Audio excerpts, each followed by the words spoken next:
All right, we are on air. Happy New Year, everybody. It's January 5th, and we're just going to do a developer rundown for what's left for Backdrop 1.6. And then we'll see if there's anything else we want to throw on the agenda for today after that. Let's see. So this Monday was January 1st, and since that was a holiday, we decided to extend the feature freeze deadline to January 2nd, which was great. There were a whole ton of people working in the issue queue, helping us review and revise stuff at the very last minute.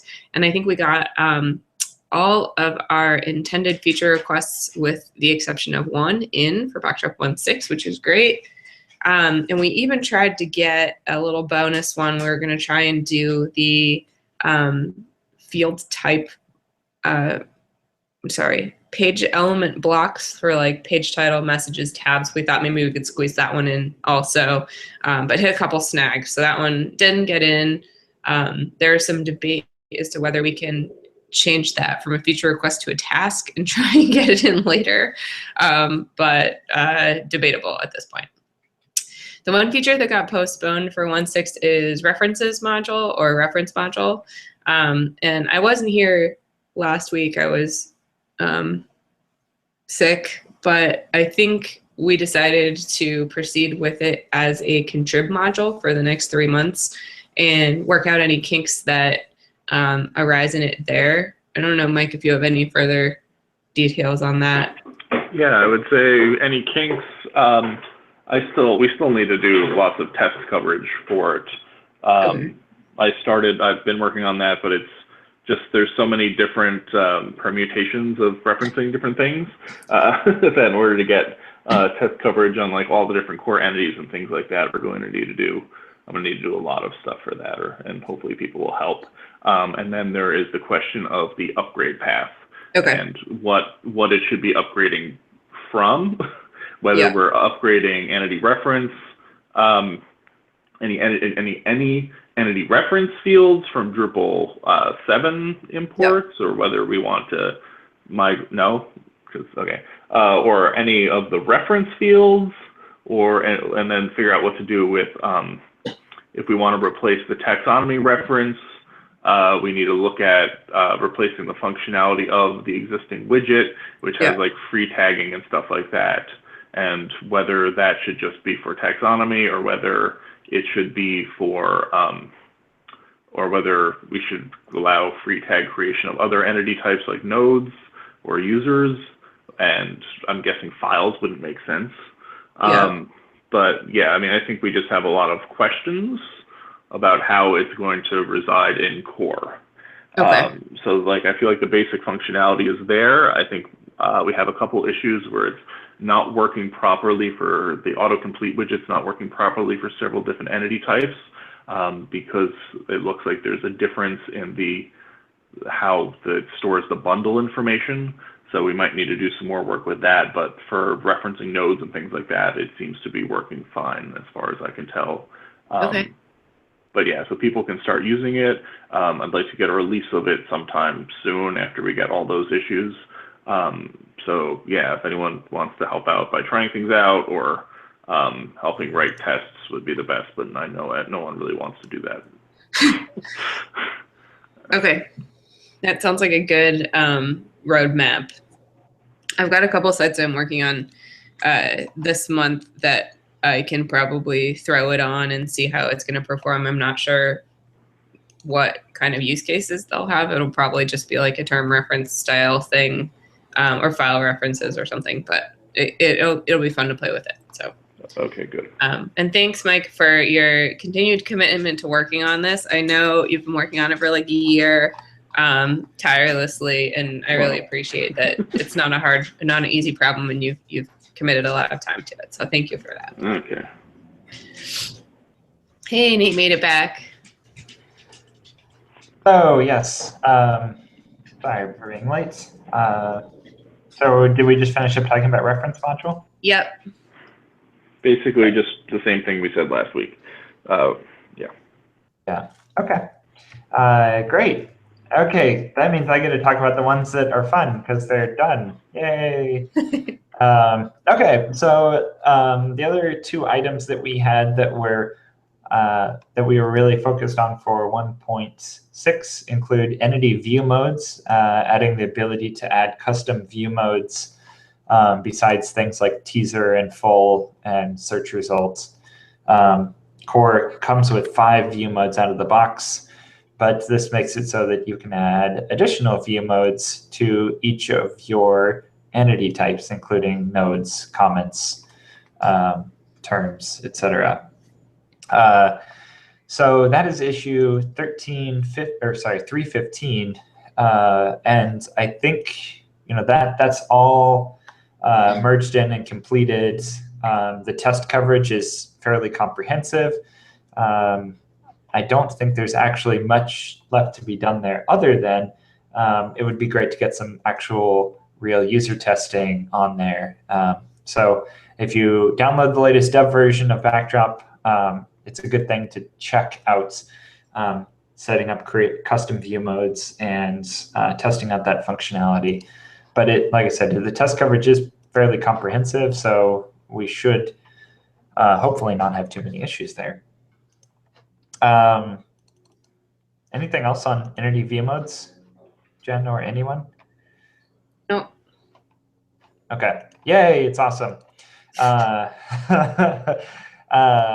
Okay, the next item is the work to try to make our media management a little bit better. And the first step in doing that is solving a problem that we currently have that in 1.5, we added the ability to upload an image through CKEditor even on things that weren't entities, such as blocks, which are stored in configuration. But the result of that was that when you upload an image into a block, that image is marked permanent immediately, and it's not strictly associated with that block. So if you delete the block, the image still hangs around. And that's a problem because once you upload the image and save the block, that image, you could no longer delete it off your server in any way. It would just be there on your server without any interface for you to remove it whatsoever, other than like FTPing up and deleting it or something like that.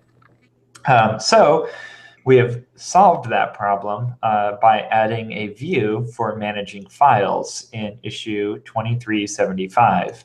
And this kind of brings files into more of kind of being a first-class object, like content or users or terms, that they'll get their own listing now under admin content files, so that you can see all of the files that have been uploaded to your server, as well as all of the places that they have been used, and you can delete any file directly from that interface.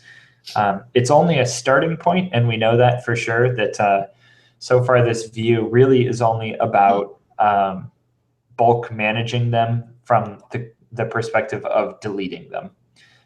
There's no ability to edit a file yet, which will probably be kind of a more serious undertaking. Initially, maybe just adding the ability to replace the file itself, but later what that will probably turn into is something like a file entity module that allowed you to put fields on entities so that you could do things like include copyright or photographer or things that are bound directly to that file, not necessarily to the content on which it is placed. So that's great. Issue 2375 is that issue. There are some desires that we didn't complete in that issue that I'm not even sure that follow-ups have been created yet for things like when you bulk delete a group of files, it tells you how many times each one of those files is in use that we know about, but there's no listing of where those files are in use unless you delete the file individually. So there's some suggestions about increasing the visibility of showing all of those usages when you do a bulk operation like that. That so far I don't think even an issue has been created for you. It's just mentioned in the issue as being a nice thing to have as a follow-up. You know, that feature in particular might be possible for 1.6 as a improvement on the user interface, essentially. But any further changes to managing files, things like this edit file ability or fieldable files and things like that, that'll all definitely be post 1.6. So that's pretty much all that we have to talk about at this point is testing that view out, making sure everything works correctly, and then improving any user interface tweaks, basically, that we think might be possible yet. So those two are great. Those are two really big issues that are fantastic to get closed out. At this point, they really just need additional testing. Testing from like user testing standpoint, they're already tested from an automated testing perspective. Great. Those are the items. Those three were the items that have long been on our weekly agendas, and it's awesome to see at least 2 out of 3 coming together. You know, before code freeze, or more like on code freeze. So we've still got you know, another 10 days before release to kind of polish those up in any way that is necessary. There's a bunch of other items that are on this agenda, though, of other neat features that might be interesting to call out as having been completed that got into 1.6 before feature freeze that could be kind of fun features for us to talk about in marketing and in blog posts and things like that once we actually write up the release blog post for this version. And one of those is the hamburger menu. Hamburger menu that you can now, I'll share my screen actually, I just shared this earlier to demonstrate the hamburger menu. So the hamburger menu makes it so that you can now configure menu blocks. You can now configure menu blocks. There's a little checkbox here. It says display menu toggle button on small screens. And if checked, then it makes it so that when your menu, like this home/about menu, when your menu is on a smaller device, then it collapses into the so-called hamburger with these 3 lines indicating that there's a menu underneath it. And then when clicking, it opens and collapses the menu underneath here. And this menu is that same Smart Menus library that we added in 1.5, that it itself is also a hierarchical collapsible list. So you can collapse your entire menu down to just 1 item on small screens, and then inside of here, expand individual items. I'm really excited about that. I think as far as like solving common problems, like this is really great. It really kind of nails that functionality. That is issue 2369, the hamburger menu.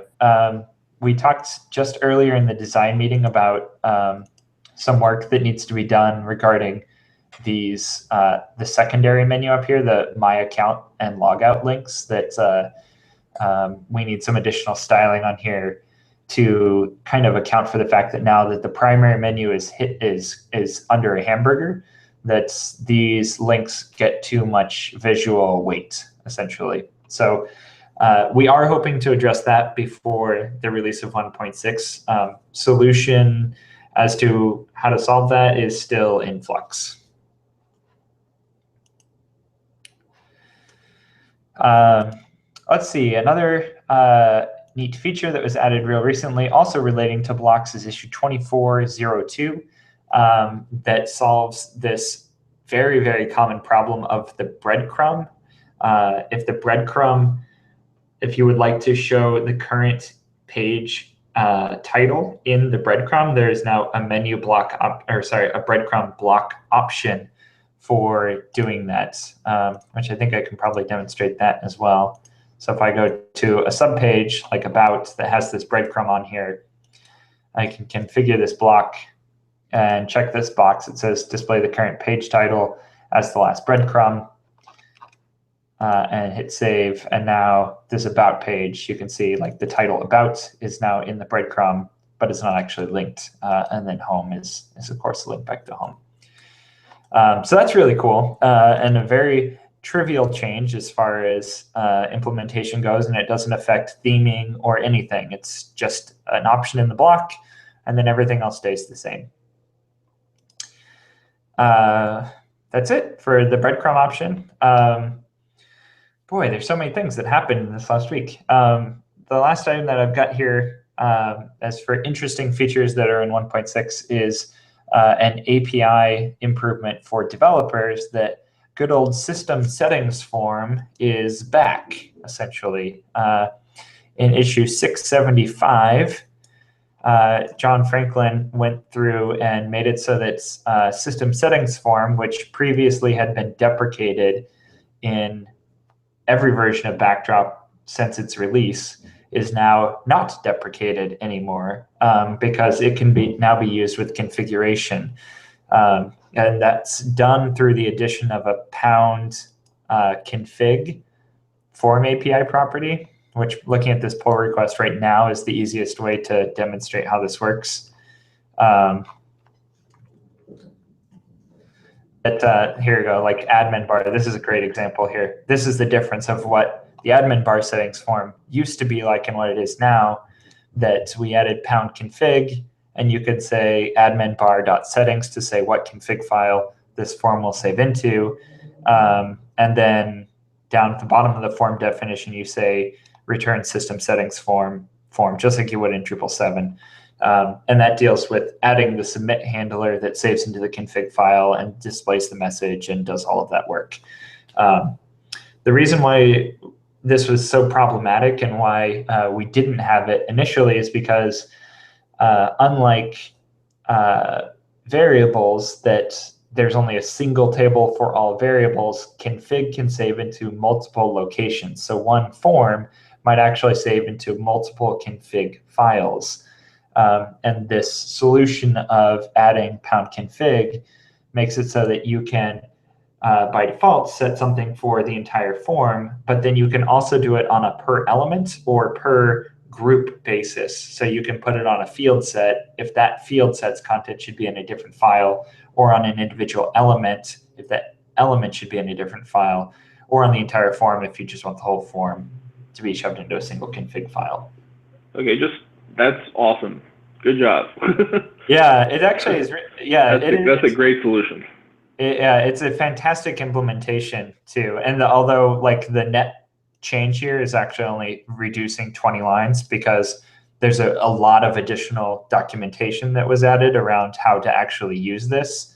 But yeah, it makes it fantastic. Oh, and testing. It makes it fantastic from a porting standpoint. Yeah, this is the doc block here on top of system settings form now. That shows how system settings form can be used. But it should be a huge boon for porters, that it makes it so that configuration forms now, you should actually clean up what data is being stored a bit, because you don't need to prefix the name of your module in front of every form element anymore, because the prefix is already in the config file. But if you're lazy or just want to get it done quickly, you can add one line to your form definition and it will convert it from being saved in variables to being saved in config. So very neat. Yeah. So those items are the major items in 1.6 that have been completed prior to code freeze. But we still have a whole slew of 1.6 items that you can find not only in the issue tracker for 1.6, but also take a look at 1.53. And 1.53 is the list of bugs that can be resolved immediately in the next bug fix release, even in 1.5. So 1.53's list has got 31 items in it that are all bugs that could be fixed or should be fixed as soon as possible. And then there's 19 open issues still in the 1.6 tracker, which are all user interface improvements or bugs in the new features that we've added. So even though we're past code freeze and we have 10 days yet before release, we have a lot of work to do as far as polishing the 1.6 release to get it out there. So that's where we are right now. We are not adding any more new features for the next couple weeks, essentially, but we have a lot of work to do still as far as fixing as many things as we can, making as many UX minor improvements as we can before release. But yeah, it's great. We're in a really great position, and even if we were to release 1.6 tomorrow, we're in a releasable condition already, we think. So, do you want to talk about the page level block elements, like page tag? oh, So this is an issue that before last week it was tagged as a task, and so I don't think it had really hit the radar as something that needed to go in for a feature freeze. But I looked at it and I'm like, this is really a feature, and so I tagged it for a feature freeze. But that was like the 2 days we were reviewing feature issues, so I don't know how that issue was tagged as a task in the first place, if people think it is a task, if it's something we should be trying to work on now, or if it's something we should push to 1.7. Yeah, I really am afraid that we need to push to 1.7. It really is a feature. It's a feature. Okay. It's totally awesome, but It's a feature. and it's almost entirely done, but it's a feature, and we're past the date at this point. Great. Well, then I'll go ahead and bump that to 1.7. And then I had another thought, but I lost it. Yeah, I would also, although we have priorities for the 1.6 release, anyone that wants to take a look at that issue, it actually is just too cool. That makes it so that you can place the title, breadcrumb, tabs, action links, and messages, I think, individually as blocks. So you can move them all around on the page. And it disables the equivalent version in the layout templates. So basically blockifying every element on the page, or making it possible to blockify every element on the page. It's very neat. And could use additional review, even if it's not going to get into 1.6. Since Andy is here, I can say, thank you, Andy. It's totally awesome. And I feel extra bad because it was filed a couple of weeks ago, but I'm not sure. I don't think it was labeled, or oh no, it was kicked back to needs work, and then it didn't bubble back up into my attention until a couple of days ago. So that was really just unfortunate that it was a reviewing problem, really, rather than an implementer's problem. So I apologize for that.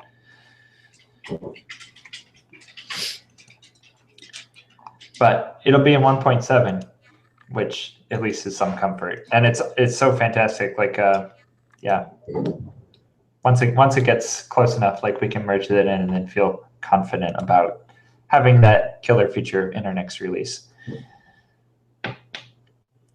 That's it. Jen, is there anything else we would like to bring up?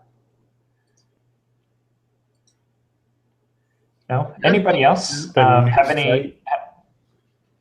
We'll have the new site up for review soon. Yeah, we just looked at it, the design meeting. You can check the video if you want, but yeah, it'll be up and ready to bang on. It's not completely finished, but it's finished enough for people to go look at it. Awesome. Yeah, and it hasn't even been brought up because I think all of us are smart enough to know better that we're not tying in any way the new design of backdropcms.org to the release of 1.6. They're just totally separate. Although that would be cool. Like, we're not even saying that we're going to try to get the redesign out, because I don't think that we are, because really our attention is on 1.6 right now anyway. So. But it is fantastic, Wes. Thank you for all the work that you've been doing on the redesign of backdropcms.org. Is there a link that we can share in the agenda just for other people to take a look at that afterwards? A link for what? Site? Yeah. The That's not status of. Oh, I mean the status of the redesign. Or maybe we should just say watch the previous video because Yeah. because that's really where everything is right now. Yep. Okay. There's one item here in the general discussion list for officially dropping support for IE8, which is issue 214. I think we actually had a decision on this from the PMC that basically said drop it. But for 1.6, I feel like actually decoupling that shouldn't really be a priority for us.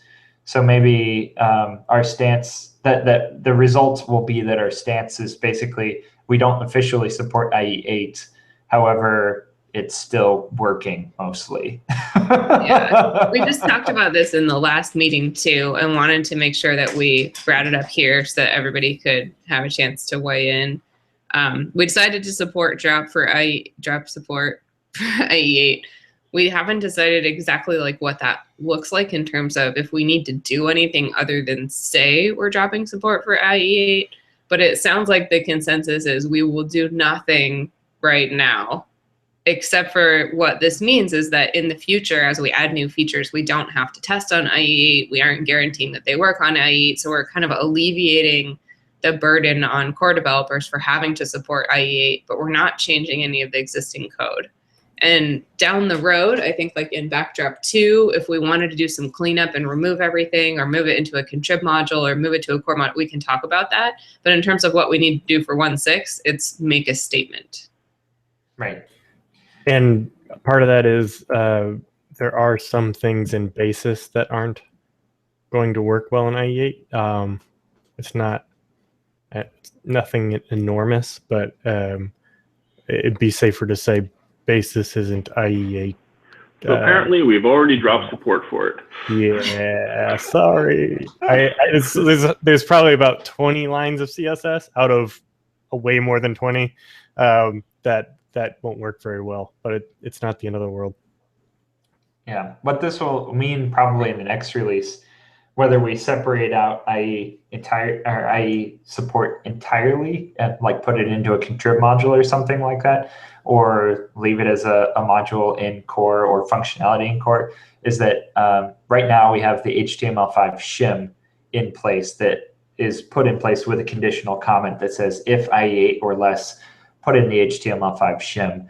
And that shim allows you to add CSS styling to HTML5 elements, including things like nav and article and footer and things like that. Because without the shim, styling in IE8 and earlier versions doesn't work on those elements. I feel like we should just leave that in. Like just, because chances are someone is going to hit the site eventually with IE8, so it's probably good if like those styles work.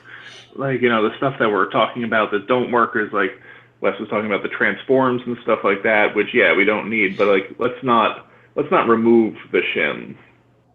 Well, the nice thing is that we have a whole release to talk about what to do with it. Yeah. Let's not do anything now. Yeah, because it's resolved that we're not going to do anything about it in the next 10 days. So, okay.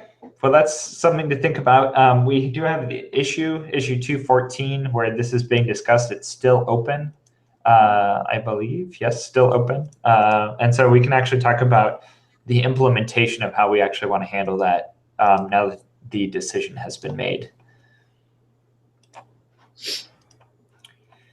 Okay, that's it.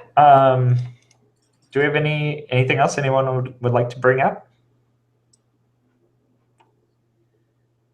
I want to know what we should talk about next week. Like now that we're past the feature edition part, should we focus on like issues that need a review before they can get in, like our remaining tasks for before the 1.6 release, or should we go back to the previous agenda structure where we got to talk about things like the website and the newsletter and all that good stuff?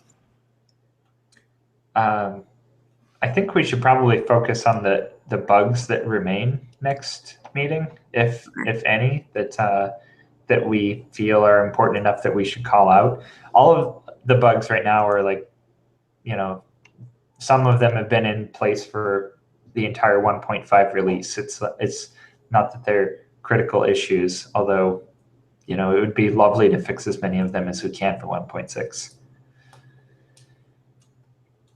We should also probably talk about marketing, getting ready for like preparing the release notes, updating the Docker images, making sure that we have tasks assigned to make it so that we can actually announce this release on the day it's released instead of 2 weeks afterwards. Right, writing a blog post, sending a newsletter.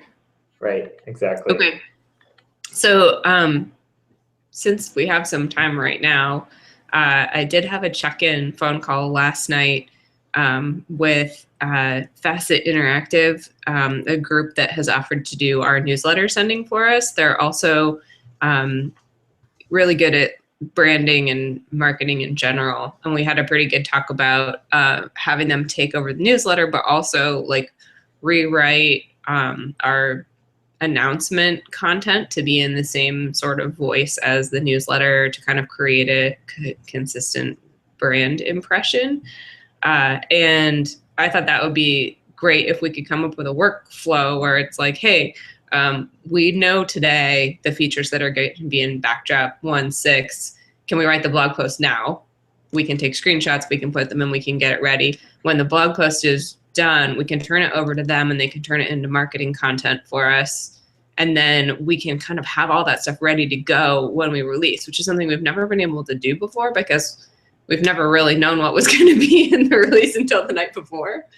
So it would be good if we could get some kind of process around that. So I don't know. Right now I told them we would write the blog post and then give it to them and they could help us change the content. But I think if we know what's going to be in it, we could even create like a bullet list of like, this is the stuff we want to highlight in the blog post that lists all the new features or whatever it is. So I don't know. Looks like Tom's not here today. Tom, I can see that your computer's here, but I don't know if your face is here. Anyway, that might be something I can take offline with you and see if we can come up with a plan about how to manage the blog post versus newsletter thing. I don't think he's here. I'll send him an email. I think he's right there. I can see him. I am right here. Hey, well, you never know when you like walk away from the computer and you're like, well, you're not really there, but you're like here in spirit. No, I am here. Yeah, I'd be more than happy to talk to you about it. Okay. But yeah, anyway, you need some help. Okay, great.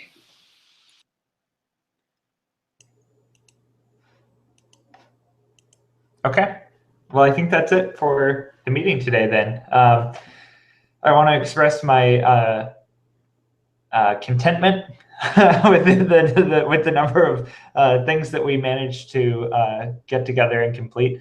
I also think so far I'm digging the code freeze. Like, this is fantastic. Like, all of the stress was taken care of already and it's kind of all done. And now it just 10 days to release and just we do what we can.